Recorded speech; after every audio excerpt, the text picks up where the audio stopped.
Assalamualaikum warahmatullahi wabarakatuh. Anak-anak kelas 10 IPS yang Bapak cintai dan Bapak banggakan, berjumpa kembali dengan pembelajaran peminatan sejarah di kelas 10 semester genap ini. Sebelum memulai pembelajaran, ada beberapa hal yang ingin Bapak sampaikan terlebih dahulu. Yang pertama, dalam beberapa bulan ke depan kalian akan belajar dengan Pak Moh ya. Beliau sebagai mahasiswa pendidikan sejarah yang sedang melakukan praktek mengajar di SMA Negeri 4 Garut. Kemudian yang kedua, untuk pembelajaran hari ini atau minggu ini, kalian akan belajar secara daring ya. Karena sesuai dengan surat edaran dari pemerintah dan juga surat edaran dari sekolah bahwa kalian untuk minggu ini dimulai dari hari Senin belajar dari rumah. Kemudian selanjutnya adalah untuk tugas bagi kalian yang belum melaksanakan presentasi, silahkan kalian rekam, kemudian kalian kirimkan videonya melalui Google Classroom. Kemudian tugas merangkum dari manusia purba jenis Meganthropus, Pithecanthropus, Homo sapiens, dan seterusnya nanti dikumpulkan ketika tatap muka, dikumpulkan di meja Bapak, dan dikumpulkan sesuai dengan jadwal pelajaran.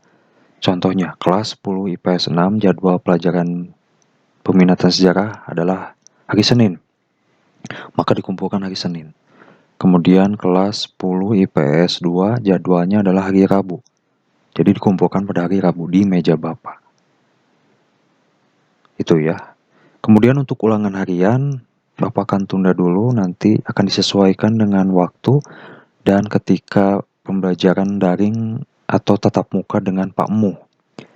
Jadi untuk minggu sekarang, pembelajaran peminatan sejarah akan dilakukan bersama Bapak ya.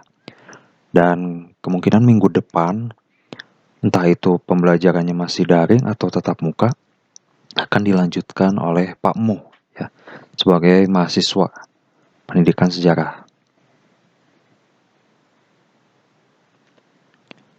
Nah, di semester genap ini seperti yang Bapak sampaikan, jadi sebelum pembelajaran ada 3 bab ya yang akan kita pelajari. Bab 4, manusia purba Indonesia dan dunia, terdiri dari 3. Kemudian bab 5, kehidupan awal manusia di Indonesia, ada 2 subbab yang akan kita pelajari. Dan bab ke-6 atau bab terakhir, ini materi yang cukup banyak yang akan dipelajari ya. Dari peradaban awal Indonesia, India kuno, Tiongkok, Mesopotamia, Mesir kuno, Yunani kuno, Romawi kuno, hingga Amerika kuno.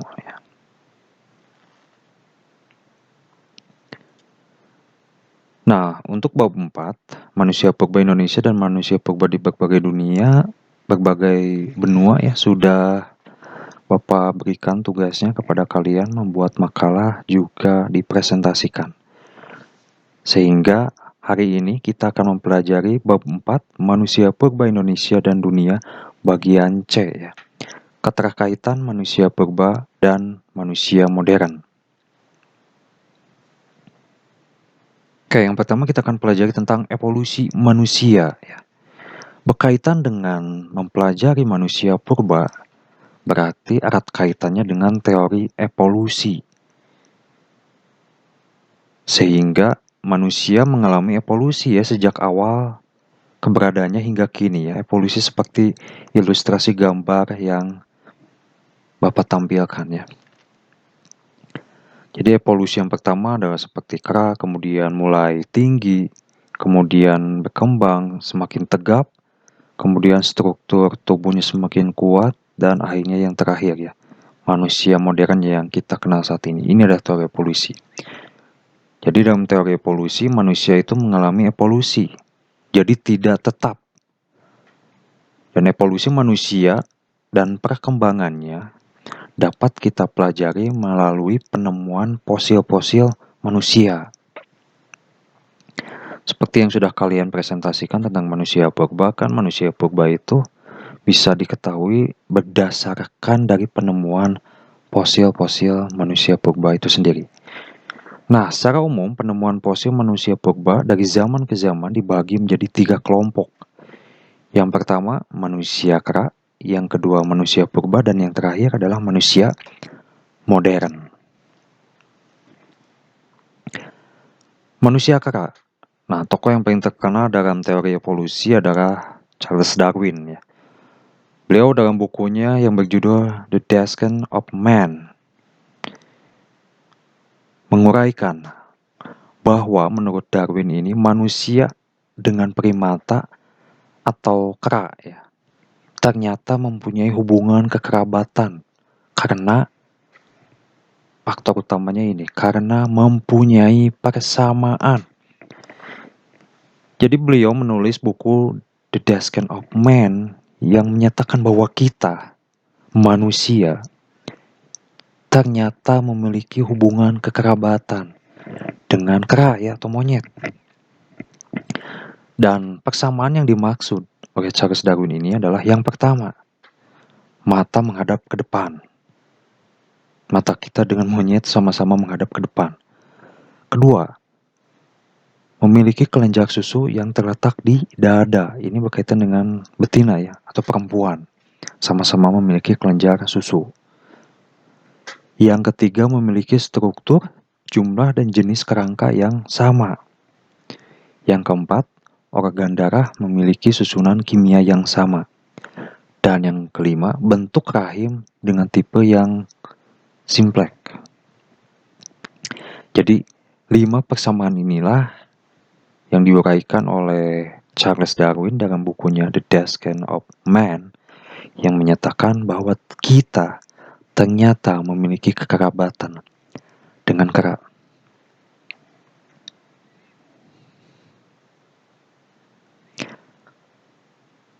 Kemudian manusia purba atau manusia praksara. Manusia purba atau manusia praksara adalah sebutan bagi manusia yang hidup sebelum mengenal tulisannya. Karena ada kata kuncinya pra. Pra itu sebelum, aksara atau tulisan. Fosil manusia purba ini ditemukan di berbagai wilayah ya, di berbagai negara di dunia. Entah itu di Indonesia, Asia, Eropa, ataupun Afrika ya.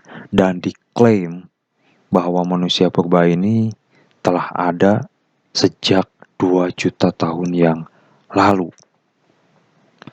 Jenis manusia purba yang termasuk ke dalam jenis ini adalah salah satunya ya. Yang pertama adalah Sinanthropus pekinensis, manusia Peking. Ini sudah tidak asing lagi ya, karena sudah dibahas oleh kelompok-kelompok yang melakukan presentasi. Kemudian Meganthropus paleojapanicus, manusia raksasa Jawa, dan Pithecanthropus erectus, manusia berdiri tegap. Ini adalah salah satu dari jenis yang termasuk ke dalam manusia purba. Ya. Kemudian yang ketiga, manusia modern. Manusia modern ini merupakan sebutan bagi spesies Homo sapiens dengan isi volume otak kira-kira 1450 cm3 dan hidup sekitar 15.000 hingga 150.000 tahun yang lalu. Disebut manusia modern karena mirip dan menyerupai manusia yang ada saat ini. Nah, berikut klasifikasi dari manusia modern atau manusia jenis Homo ya. Yang pertama, manusia Swanscombe yang berasal dari United Kingdom ya atau Inggris. Kemudian manusia Neanderthal yang ditemukan di lembah Neander. Kemudian manusia Cro-Magnon ya, yang ditemukan di gua Cro-Magnon, Lascaux, Prancis ya. Kemudian manusia Sanidar yang dijumpai di negara Irak ya, Timur Tengah.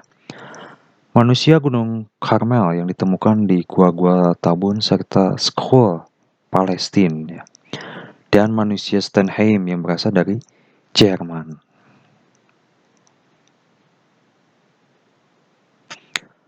Kemudian karakteristik pola kehidupan manusia purba dan manusia modern. Pola kehidupan manusia purba dan modern cenderung memiliki keterkaitan ini ya. Kata kuncinya keterkaitan. Walaupun manusia purba dan manusia modern hidupnya tidak sejaman dan pasti memiliki perbedaan yang sangat mendasar, tapi tetap memiliki keterkaitan. Seperti ini ya, namun tetap saja manusia purba dan modern sama-sama memiliki karakteristik kehidupan yang sama, yaitu pola tempat tinggal, penemuan alat bantu atau teknologi, seni dan budaya, serta kepercayaan. Kita bahas satu persatu ya. Yang pertama adalah pola tempat tinggal. Nah, dalam masa praaksara, manusia purba ini hidup secara berpindah-pindah, kemudian mengikuti sumber makanan, dan kemudian berkembang menjadi menetap dan menanam makanan yang dibutuhkan untuk bisa hidup. Jadi itu ya pola tempat tinggalnya yang secara karakteristik mereka masih berpindah-pindah dan mengikuti sumber air dan juga makanan, dan biasanya mereka menetap atau memiliki tempat tinggal di gua-gua sebagai tempat untuk berlindung dari cuaca ekstrim, kemudian hujan, panas, dan lain sebagainya. Serta mereka masih berpindah-pindah ya, tidak menetap, tidak permanen. Mereka masih nomaden. Nah, begitupun juga dengan manusia modern ya, tidak jauh berbeda, ada kaitannya. Mereka hidup dengan mencari tempat tinggal dan mencari sumber penghidupan di berbagai daerah. Kaum manusia modern saat ini contohnya ketika manusia sudah beranjak dewasa, kemudian mereka mulai mencari penghidupan, mereka mulai mencari nafkah. Seperti penduduk yang ada di desa, kemudian mereka bepergian ke kota besar untuk mencari nafkah, mencari penghidupan. Itu juga sama ya, mereka berpindah. Namun yang membedakan adalah jika pada masa praaksara, seperti yang Bapak sampaikan, tempat tinggalnya adalah gua, dan mereka cenderung dekat dengan air sebagai kebutuhan pokoknya. Sedangkan manusia modern telah mengenal rumah dan uang untuk mencukupi kebutuhan hidupnya ya. Karena kita ketahui bersama ya, faktanya bahwa uang adalah kebutuhan pokok bagi manusia saat ini ya.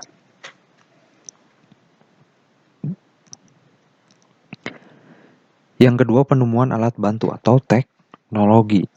Manusia terus berkembang ya, begitu pula dengan otak manusia yang semakin berkembang karena digunakan untuk berpikir, guna untuk memenuhi kebutuhan hidup.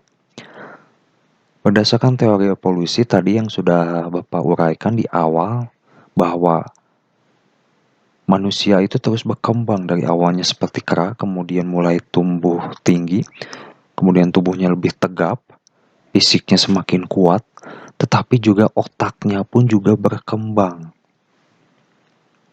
Karena apa? Karena tuntutan kebutuhan ya.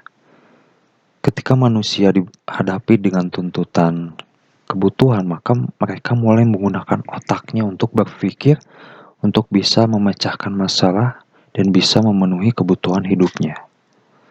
Sehingga muncullah penemuan alat bantu atau teknologi, namun berbeda ya.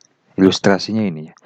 Kalau manusia purba masih sebatas hanya pemanfaatan kayu, kemudian batu ya, dan tulang untuk membantu pekerjaan mereka. Kenapa? Karena mereka baru menemukan dan mereka masih keterbatasan teknologi dan akal ya. Sehingga mereka hanya masih memanfaatkan benda-benda yang ada di sekitar mereka yang mereka bisa olah saat itu juga. Seperti kayu, batu, dan tulang ya. Mereka bisa peroleh dengan mudah.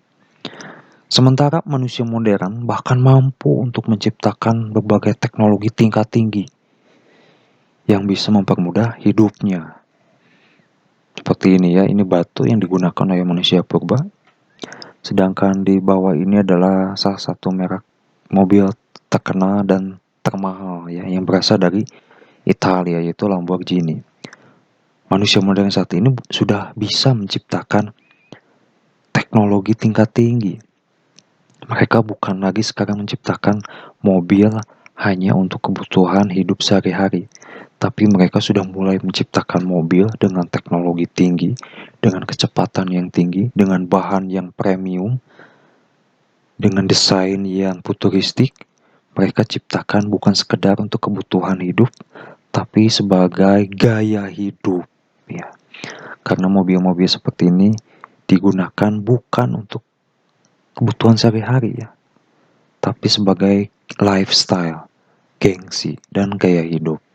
Itulah yang membedakan manusia purba yang mereka menciptakan penemuannya itu sederhana dan sebatas untuk pemenuhan kebutuhan hidup sehari-hari. Sementara manusia modern sudah menciptakan teknologi tingkat tinggi yang bahkan mereka ciptakan bukan lagi untuk memenuhi kebutuhan hidup, tapi sudah memenuhi gaya hidup mereka. Salah satunya adalah kendaraan. Kemudian seni dan budaya ya. Karena manusia sebagai makhluk yang berakal, makhluk yang bisa berpikir, apalagi manusia jenis Homo sapiens, kelebihannya mereka adalah manusia yang cerdas, maka manusia pun sudah mulai mengenal seni sejak masa lalu ya. Di antaranya yang paling awal adalah seni lukis, di mana manusia purba mulai melukis, mulai menggambar di gua-gua.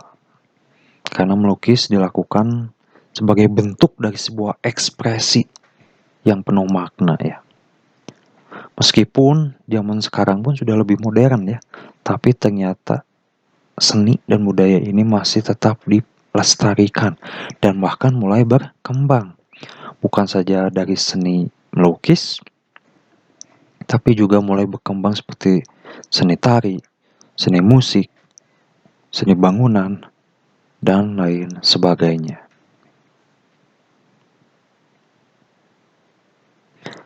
Kemudian kepercayaan ya. Karena manusia purba itu mereka berevolusi ya, bukan hanya fisik tapi juga otak dan pikiran. Mereka pun mulai berpikir ya, bahwa mereka memperoleh kekuatan, memperoleh kemudahan pasti melalui hal-hal lain di luar nalar mereka.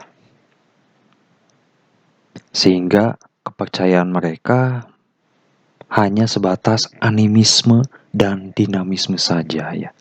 Kepercayaan manusia praaksara zaman dahulu, yaitu animisme roh. Jadi mereka meyakini bahwa segala sesuatu yang lebih kuat, segala sesuatunya itu mereka mempermudah adalah dengan kekuatan roh.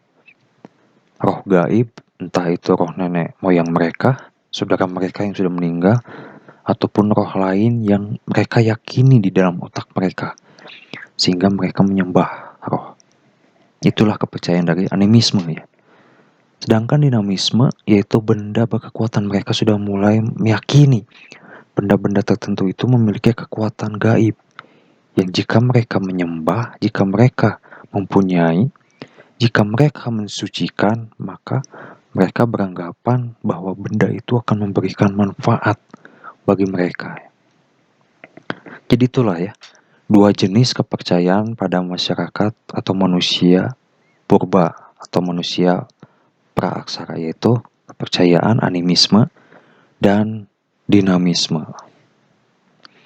Kemudian seiring perkembangan zaman, maka muncullah kepercayaan baru, yaitu agama yang meyakini adanya ketuhanan. Walaupun agamanya itu banyak sekali, agama itu kan dibagi menjadi dua ya, agama samawi dan agama kebudayaan. Agama samawi adalah agama yang turun dari langit berdasarkan dengan kitab suci dan juga dengan nabi-nabi, seperti agama Islam, agama Kristen, dan agama Yahudi. Sedangkan agama kebudayaan adalah agama yang muncul dari cipta karsa dan kepercayaan dari manusia itu sendiri, seperti Hindu, Buddha, Konghucu, dan lain sebagainya.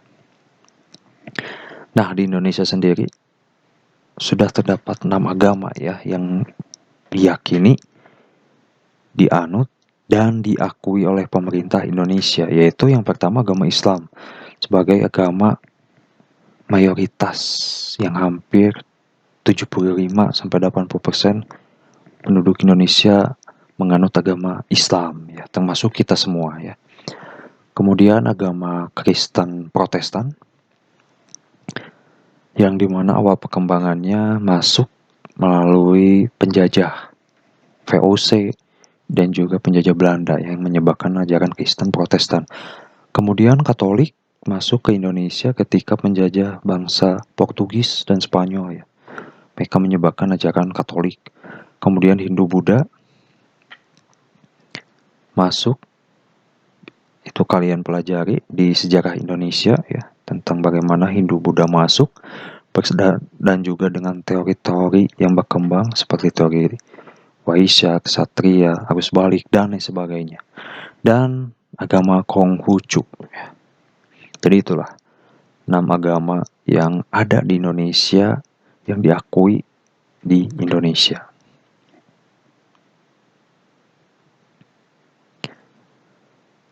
Nah, itulah anak-anak untuk materi hari ini. Bab 4, Manusia Purba Indonesia dan Dunia. Bagian C ya, keterkaitan manusia purba dan manusia modern. Untuk bab selanjutnya yaitu bab kelima, insya Allah nanti akan kalian pelajari bersama dengan Pak Muh ya, sebagai guru PPL mata pelajaran peminatan sejarah. Itu saja untuk pertemuan kali ini. Semoga apa yang Bapak sampaikan bisa kalian pahami. Jangan lupa dicatat. Nanti Bapak akan periksa catatan kalian ketika kalian mengumpulkan tugas untuk merangkum. Semoga kita semua diberikan kesehatan, dijauhkan dari wabah COVID-19 ini, dan semoga COVID-19 ini, pandemi ini bisa segera berakhir, dan kita bisa beraktivitas, kita bisa belajar secara tenang dan tanpa ada rasa kekhawatiran. Amin ya Allah ya Rabbal Alamin. Itu saja untuk pertemuan kali ini. Akhirul kalam. Wassalamualaikum warahmatullahi wabarakatuh.